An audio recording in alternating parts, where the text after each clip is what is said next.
कि नरेंद्र मोदी को केंद्र से जड़ से मिटाने के लिए जो इंडिया अलायंस का गठन किया गया है, वो इंडिया अलायंस अगर सत्ता में आती है तो विजन क्या है?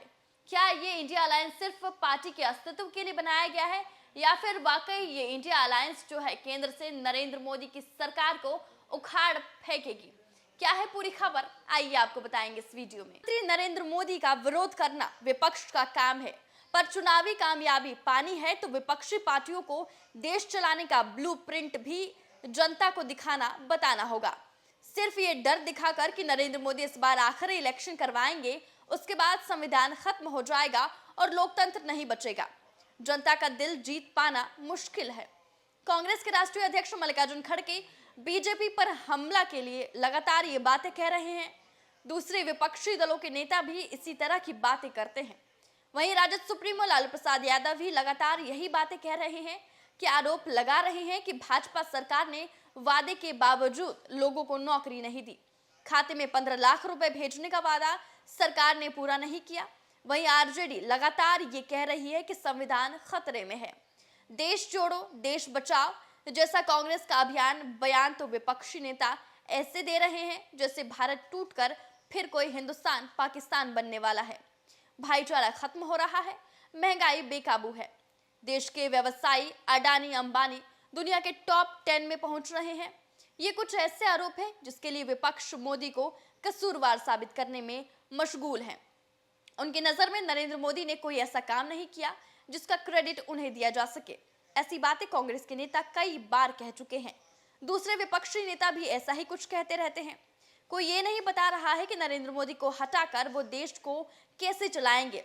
इसका कोई ब्लूप्रिंट उनके पास है भी या नहीं। बेरोजगारी जैसे सवाल शाश्वत है।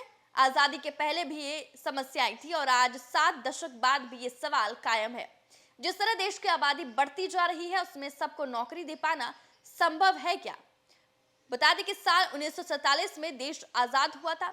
उस वक्त भारत की जनसंख्या तकरीबन 34 करोड़ थी।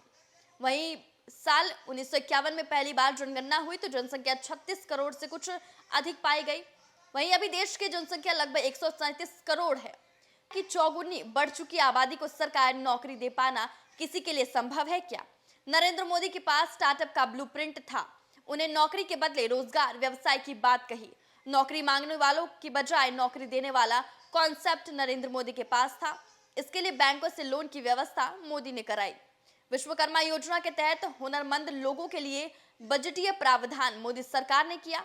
इस योजना के लिए सरकार ने 13,000 करोड़ रुपए का बजटीय प्रावधान किया। नरेंद्र मोदी को सत्ता से उखाड़ फेंकने के लिए विपक्ष ने एकजुट होकर इंडिया अलायंस बनाया। शहर दर शहर सियासी बैठकें होती रही।